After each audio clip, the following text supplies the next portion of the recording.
On avait trouvé dans le grenier avec Audrey des dizaines de porte-documents comme ça. Il y a des petits carnets, on s'était mis ça de côté, on s'était dit qu'un jour on s'occuperait de regarder ce qu'il y avait dans tout ça. Et je suis tombé dessus il n'y a pas très longtemps. Et je me suis dit que c'était l'occasion de regarder et j'ai été pris de curiosité et c'est assez passionnant. On a deux petits agendas, un agenda de 1941 et un agenda qui date d'un peu plus tard. Les anciens propriétaires ont laissé. Et donc ça, c'est un agenda où en fait, ils notaient toutes leurs dépenses. Donc on voit ici, on a la messe, 2 francs, 30, porte-timbre, 10 francs. Et tout était noté pour chaque date, ce qu'ils dépensaient, puis ce qu'ils gagnaient. Donc là, on est en 1941, en plus c'était pendant la guerre. Carte zone libre. Payé Association de la France. Carte de la zone libre, 90 centimes de francs. C'était vraiment en pleine guerre. Je sais pas si... Il faudrait que j'épluche toutes les pages pour vraiment voir ce qu'il y avait. On a la même chose en 44, donc toujours cette idée de noter chaque dépense. Et j'ai trouvé une petite carte ici, disant que Monsieur Pilon a été nommé conseiller à la Cour de cassation. Donc apparemment l'un des propriétaires, M. Pilon, était conseiller à la Cour de cassation. Et je pense que ça fait référence à ça parce qu'on voit ici, donc on a des dizaines de porte-documents comme ça qui sont des archives de faits juridiques. C'est un peu dur à lire parce que ça a été écrit de manière manuscrite. Mais c'est peut-être des audiences, je sais pas, si vous savez ce que c'est, ça nous intéresse. Monsieur le conseiller, j'ai l'honneur de solliciter votre bienveillance dans l'affaire Marin. Nanana. Monsieur le conseiller, et puis signé Pilon. Donc j'ai envie d'en savoir un peu plus, on va essayer de creuser qui était cette famille, qui étaient les Pilon.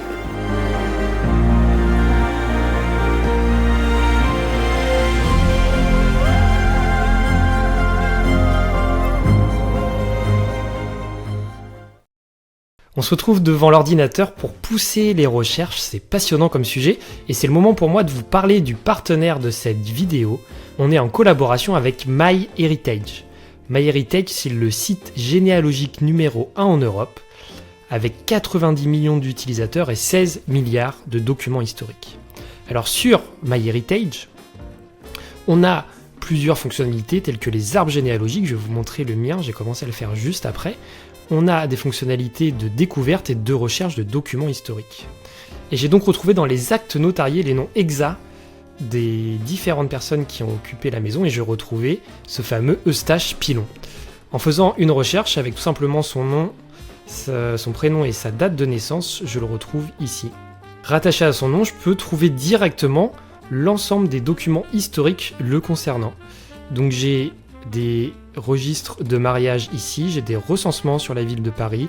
Il a été nommé chevalier de la Légion d'honneur, j'ai le document ici. Pilon Eustache Adrien Louis, chevalier, nommé en 1923. J'ai toutes les informations sur les ancêtres de la maison. J'ai également pu chercher la famille historique, qui est la famille Decheux, qui a, je pense, fait construire la maison. Maintenant, j'essaye de retrouver la date exacte de construction en remontant l'arbre généalogique des Cheux. Voilà, on peut trouver les parents, donc le parent de Jean-François Decheux, les enfants, et j'essaye de remonter, de trouver des naissances dans notre commune. C'est assez fascinant, on ne s'arrête plus. La fonctionnalité arbre généalogique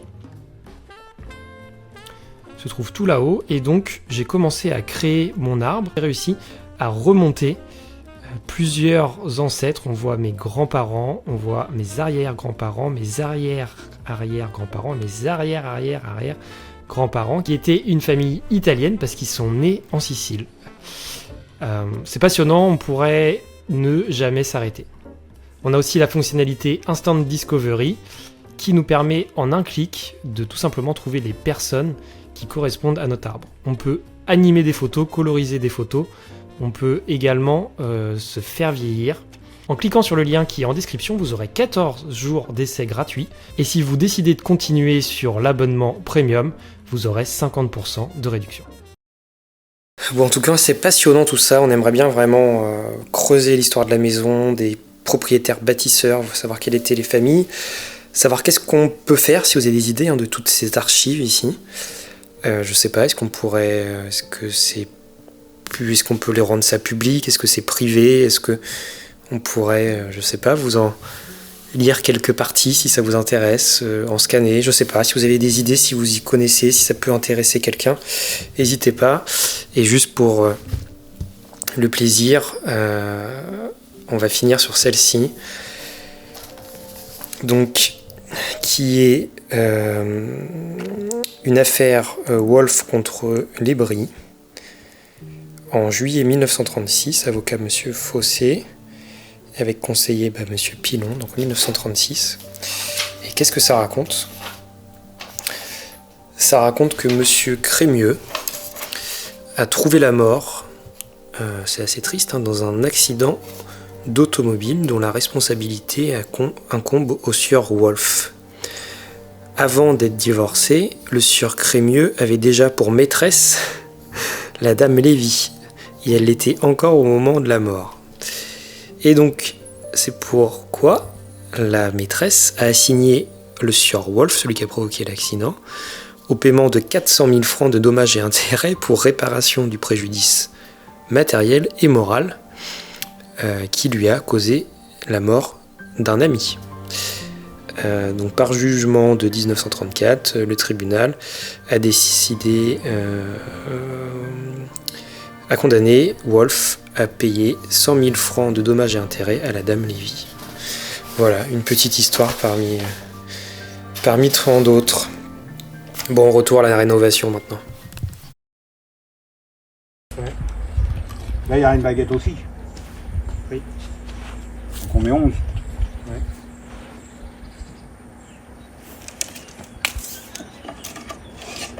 Et là, on a le truc qui revient par-dessus.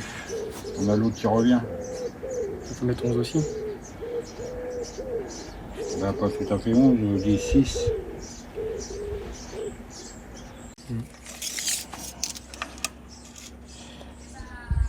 On va partir plutôt comme ça.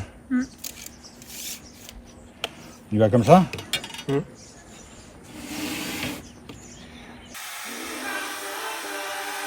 Every man fights for his labor, countless tears, sweat on his brow.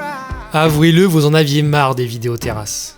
Bon, ça tombe bien parce que maintenant, on passe à l'intérieur, on s'occupe de finaliser, enfin d'avancer tout du moins, le bureau. On avait fait des boiseries dans la chambre, des boiseries nous-mêmes sur mesure, en sous-bassement, et là on a décidé de se faciliter la vie en les faisant jusqu'en haut du mur. Alors c'est parti, beaucoup de découpes, et heureusement que le père d'Audrey était là pour nous aider parce que c'est assez compliqué, et puis tout de même assez lourd également. Someone to hold, who will be by my side, who will be by my side, and be my shelter.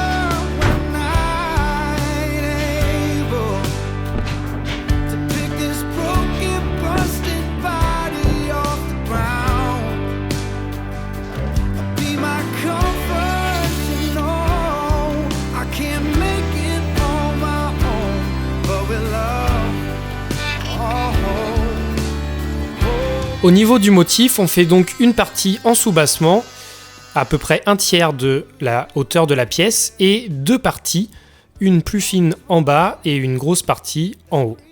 Ça fait donc quelque chose d'assez harmonieux, j'avais vu ça dans plusieurs châteaux. On va donc reproduire ça avec des panneaux centraux qui vont venir créer du relief. Bref, j'ai à peu près tout en tête, vous allez voir, sur le papier c'est sympa, mais en réalité je pense que ça va être canon.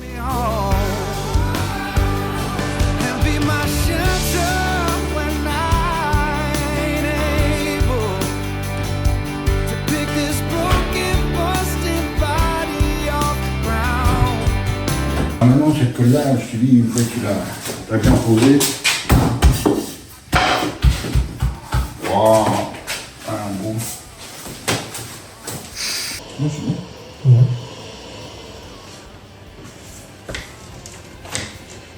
bon, Yon? Moi je colle. No stress.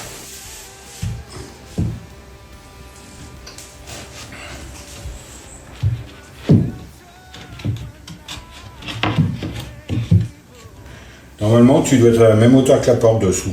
Oui, avec mes doigts je règle. Bon, peut-être en mettre un là.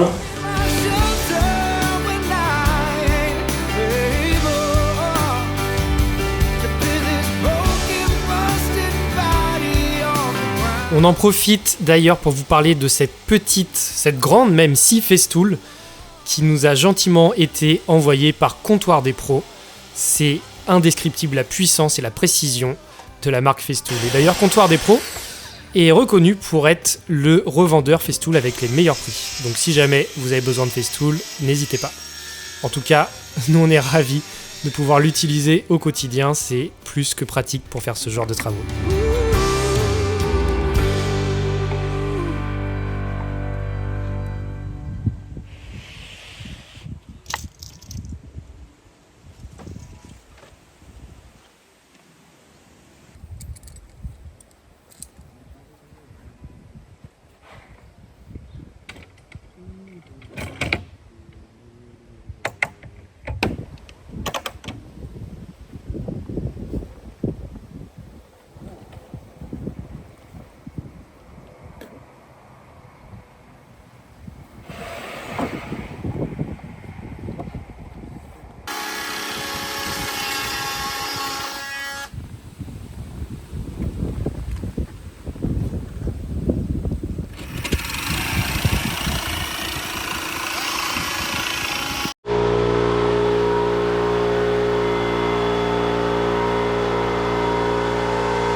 Là.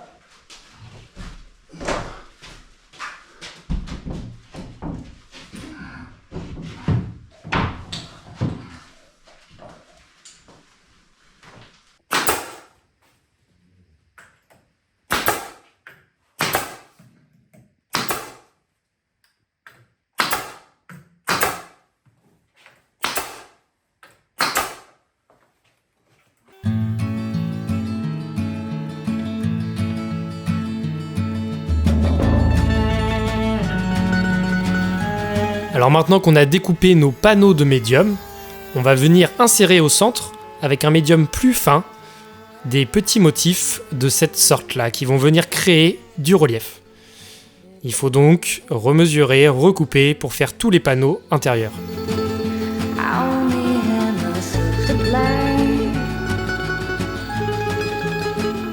Bon, et s'il vous plaît, on juge pas ma station de travail avec cette défonceuse sous table ou plutôt sous palette bricolée. Mais bon, ça fait le travail, ça dépanne.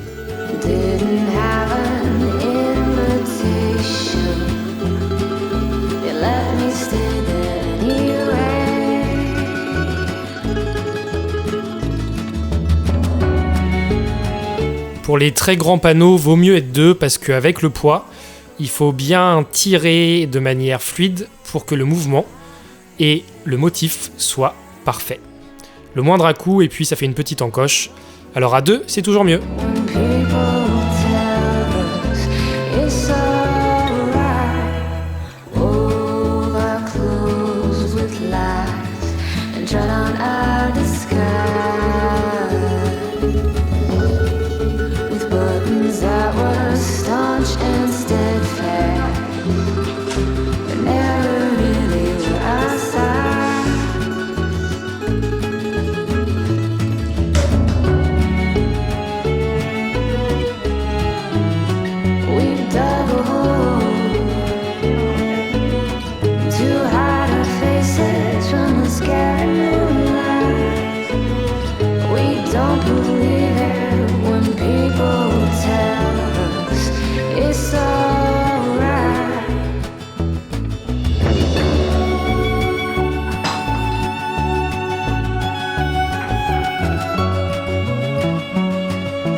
Alors vous vous posez peut-être la question, mais tout ça sera peint d'une seule et même couleur. On verra plus donc ces différences de couleurs dues aux différentes essences de bois, sapin, médium et fermacelle derrière.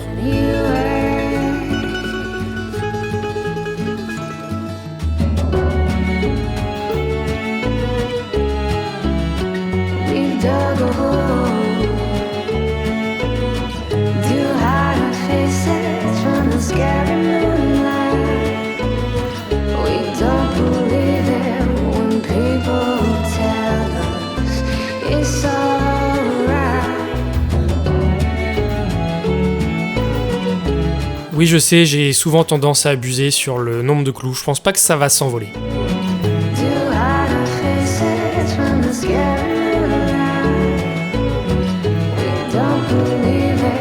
Deuxième partie de la mission, les volets intérieurs. Alors lors des premières vidéos travaux, vous étiez nombreux à nous dire « Non, mais faut pas retirer les volets intérieurs, ça enlève tout le charme. » Oui, bon, effectivement on les a retirés, mais c'est pour mieux les remettre. Regardez ce qu'on est en train de faire. Donc il faut les ajuster, un petit peu réadapter tout ça, et on est d'accord avec vous, ça fait tout le charme de la maison. Donc après les avoir décapés, on les ajuste et on va venir les replacer.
On est toujours sur nos volets et là on est en train de fabriquer les bois qui vont de chaque côté de la fenêtre pour pouvoir fixer les charnières des volets. Et on a décidé qu'on allait faire une petite moulure pour que quand les volets sont fermés, le bois soit pas trop simple et qu'il y ait un petit motif très léger.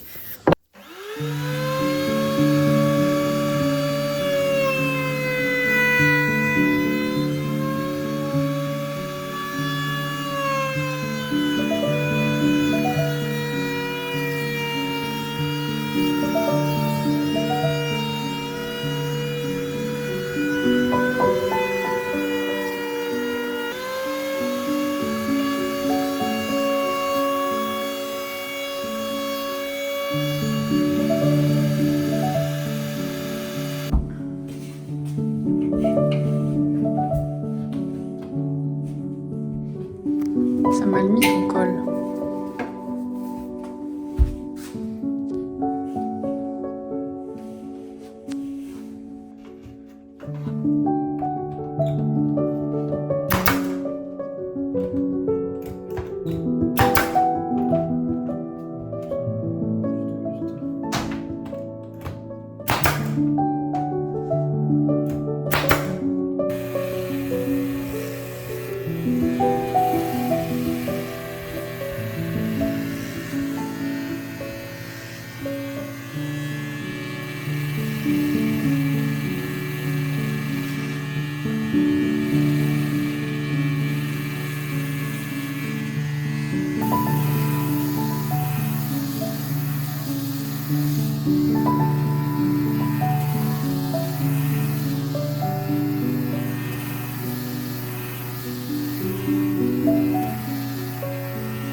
Tout ça peut paraître rapide parce qu'en vidéo on voit les étapes les unes après les autres et puis on vous a coupé pas mal de choses. Mais on insiste quand même sur le fait que c'est un travail très long, très minutieux. Et c'est pas juste comme on peut voir un petit peu partout des baguettes qu'on vient tout simplement coller sur un mur. On essaye vraiment de faire un travail de relief pour que ce soit le plus cohérent possible avec le style de la maison et que ça fasse penser à un style 18e tout simplement comme ça l'était à l'époque.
Bon, voilà, j'ai recommencé à protéger le bois. Donc le chêne qu'on a fait pour l'encadrement de fenêtres, qu'on vient teinter un peu en blanc. Donc comme d'habitude, j'aurais utilisé nos derniers échantillons de Rubio. Ça c'est pour l'extérieur, mais ça le fait très très bien en intérieur. Je dilue avec un petit peu de softener là, comme ça nous en fait plus. Et puis après, je viens passer un coup de chiffon pour enlever l'excédent. Donc on voit toujours un peu la couleur du chêne derrière, mais blanchi, comparé au chêne brut. Et comme ça va bien se fondre avec l'encadrement de fenêtre qui est blanc.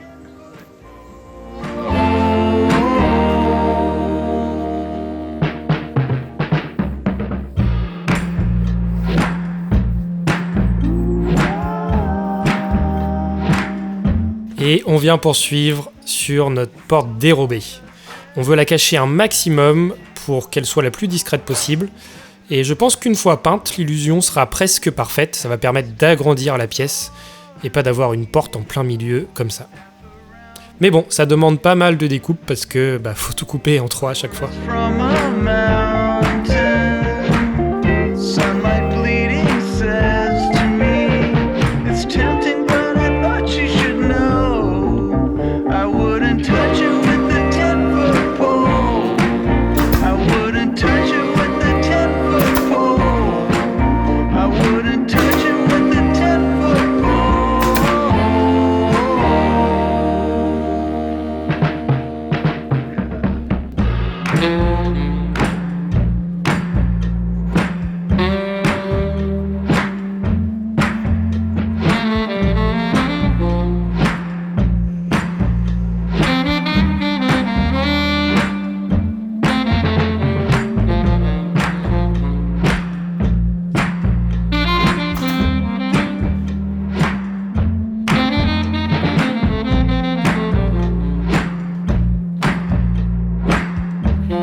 Ça commence à être pas mal, non? Qu'est-ce que vous en pensez?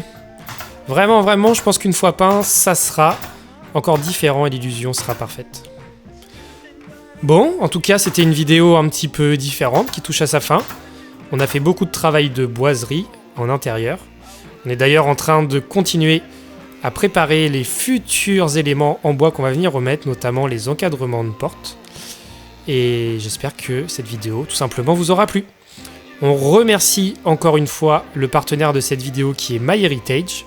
N'oubliez pas, vous avez 2 semaines d'essai gratuit en utilisant le lien qui est en commentaire ou ce QR code.